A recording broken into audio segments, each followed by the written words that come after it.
आइए सुनते हैं आगे की कहानी। गौरव की बातें सुन टीना का तो मुंह खुला का खुला ही रह गया। वही रिंकू को तो सा पारा ही चढ़ गया। निक्कू उसे गुस्से से घूरने लगी। वही गौरव के तो पसीने ही छूटने लगे। ऑफिस में सबको यह बात अच्छे से पता है कि निक्कू को ये सारी बातें बिल्कुल भी पसंद नहीं, इसलिए कोई भी निक्कू से ज्यादा क्लोज नहीं जाते थे। पर आज तो गौरव ने हिम्मत करके अपने दिल की बात बोल ही दी, जो इतने दिनों से बोलना चाह रहा था। निकू की तरफ से कोई जवाब न आते देख गौरव हिम्मत कर एक बार फिर बोल पड़ा। तुम तुम्हारा जवाब? निक्कू ने गुस्से में पूछा। मेरा नाम क्या है? गौरव ने डरते हुए कहा, निक्कू। पर वो निक्कू ने चिढ़ते हुए तेज आवाज में एक बार फिर पूछा, मेरा पूरा नाम? गौरव डरते हुए जवाब दिया, न निकिता कुमारी शर्मा। निकू ने तेज आवाज में एक बार फिर से पूछा, और मुझे क्या नहीं पसंद? गौरव डरते हुए जवाब दिया, "तो तुम्हें रिलेशनशिप और शादी की बातें नहीं पसंद?" निकू गुस्से में उसका कॉलर पकड़ते हुए एक जब उन्हें कहा, जब पूरा ऑफिस जानता है तो तू साला कौन सी खेत की मूली है जो मुझे प्रपोज करने आ गया? गौरव को लगभग झकझोरते हुए आगे कहने लगी, साला तुम जैसों की वजह से ही लड़कियां सेफ फील नहीं करती। लड़की देखी नहीं कि लार टपकाने लगते हो। तुम जैसों को तो फांसी पर लटका देना चाहिए।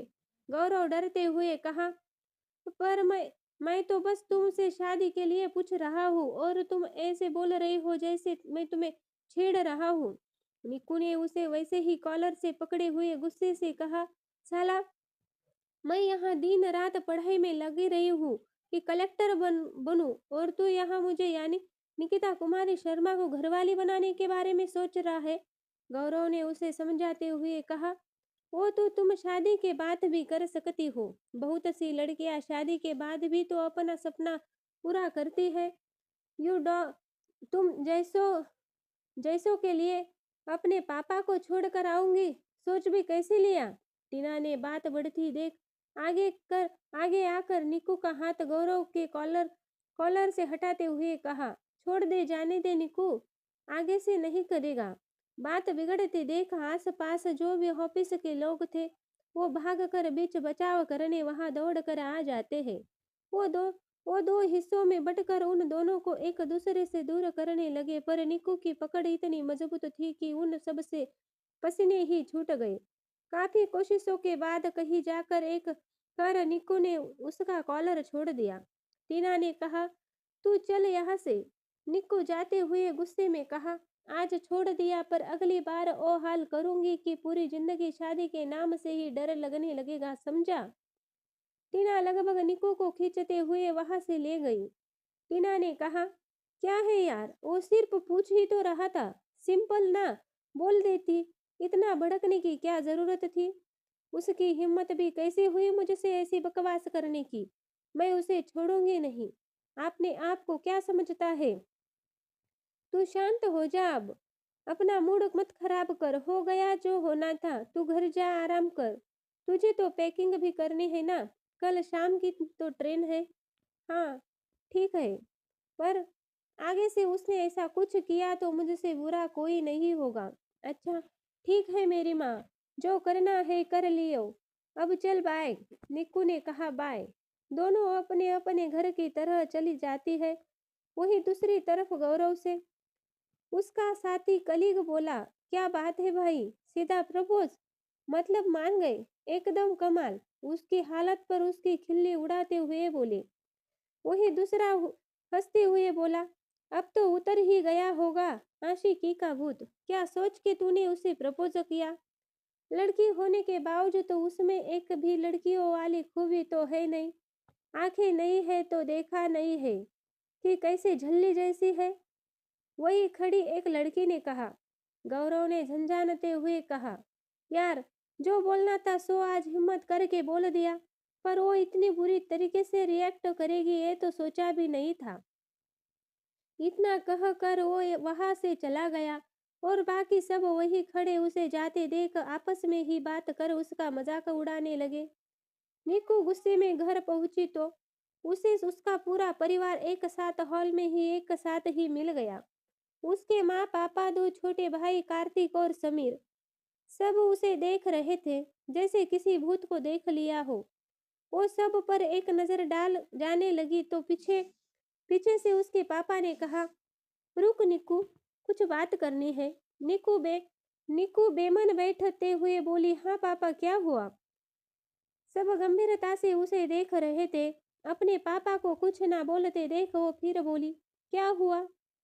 सब मिस्टर शर्मा को बोलने का इशारा करते हैं तो मिस्टर शर्मा धीरे से बोले, एक रिश्ता आया तेरे लिए, लड़का। वो वो आगे कुछ बोल पाते उससे पहले ही निक्कू उनकी बात काटते हुए कहा, मुझे नहीं करनी। इतना कह वो उठ जाने लगी। तभी उसके पापा ने कहा, सुन तो एक बार। मुझे नहीं सुनना। सब मिस्टर शर्मा की तरफ देखने लगते और मिसिस शर्मा ने ताना मारते हुए कहा, देख लेना लेना, औरी चढ़ावा अपना कपार पे। इतना कहकर वो रसोई में चली जाती है। निक्कू अपने कमरे में मुंह बनाकर बैठ जाती है। उसके पापा उसके पास आकर उसे प्यार से उसके सर को सहलाते हुए उसके पास बैठ जाते। पापा ने कहा, एक बार मिल तो ले। निक्कू रउआ रउआ सा मुंह बना के बोली, पहले ही माँ काफी नहीं थी जो आप भी ये बोलते हुए उसका गला भर जाता है। पापा ने कहा, बेटा, तुझे थोड़ी ही कह रहा हूँ, पर एक ना एक दिन तो जाना ही होगा। एक बार मिल ले, फिर चाहे जो तेरी मर्जी। गहरी सांस लेते हुए निक्कू बोली, ठीक है, पर आखिरी डिसीजन मेरा होगा। ठीक है। इतना कह कर वो निक्कू के आंसुओं को पोंछ देते हैं। कब मिलना है? एड्रेस दे दो, मैं खुद मिल लूंगी। यहाँ नहीं, तेरी बुआ के घर, वहीं पर लड़का आएगा।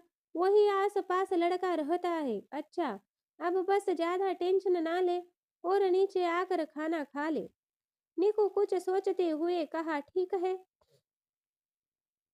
मिस्टर शर्मा नीचे आकर सबसे कहते हैं कि कोई भी उसे ज्यादा परेशान ना करे। उसे पूरा परिवार उनकी बात मान लेता है। कुछ देर बाद रिंकू निक्कू नीचे आती है। पूरा परिवार एक साथ बैठकर चुपचाप खाना खाकर अपने कमरों में चले जाते हैं, क्योंकि किसी की भी हिम्मत नहीं हुई उससे कुछ कहने की। उसके माँ पापा का कमरा। निक्कू की माँ ने कहा, का लगता है तहुरा? वो हाँ बोली। पापा ने कहा, शादी जिंदगी भर के लिए होता है भाई, ऐसे ही जोर जबरदस्ती से किसी के साथ थोड़े ही बांध सकते हैं। ता हम कब कहता नहीं कि तू केहू से होकर बिहा करवाता। अच्छा बाबा, अभी बहस से क्या फायदा? लड़के से पहले मिल तो लेते हैं, फिर देखा जाएगा। अब सो जाओ, कल निकलना भी है। ठीक है बा। वही रिंकू अपने कमरे में आकर पैकिंग करते हुए कुछ ज्यादा ही गहरी सोच में डूबी हुई है कि तभी पीछे से उसके दोनों भाई आकर उसे डराने की कोशिश करते हैं। समीर तेज आवाज में कहा, भाऊ। निकू बिना किसी भाव के कहा, और मैं डर गई। समीर छूट मुट का मुंह बना के कहा, क्या यार दी, कभी भी नहीं डरती आप। कार्तिक निक्कू के पास बैठते हुए कहा, अब चल हट, मुझे बात करनी है दी से। दी, आपकी बातें को ज्यादा सीरियस लेने की पापा की बात को ज्यादा सीरियस लेने की जरूरत नहीं है। लड़का पसंद आए तो ही कोई बात आगे बढ़ेगी। और हाँ, कोई भी डिसीजन किसी भी प्रेशर में लेने की तो बिल्कुल भी जरूरत नहीं है। समीर ने कहा, दी, मिलने के बाद बस एक बार अपना डिसीजन बोल देना, हम दोनों मिलकर देख लेंगे उस लड़के को। निक्कू मुस्कुराते हुए कहा, तुम दोनों इतना सेंटी क्यों हो रहे हो? मैं पापा की बेटी नहीं, बेटा हूँ। उसे तो मैं अकेले ही देख लूंगी। तुम दोनों मुझसे छोटे हो, तो तुम दोनों इस सब चीजों की टेंशन ना लो। पापा है ये सब देखने के लिए। अब तुम दोनों अपने कमरे में जाकर सो जाओ। निको कुछ सोचते हुए कहा, तुम जो भी हो, मुझसे मिलने के बाद मुझे पूरी जिंदगी नहीं भूलोगे। तुम्हारे वजह से मुझे बिना मन तुमसे मिलना पड़ रहा है। यही सब सोचते हुए निक्कू सो जाती है। क्या चल रहा है निक्कू के दिमाग में? किस लड़के के रिश्ते की बात हो रही है निक्कू से?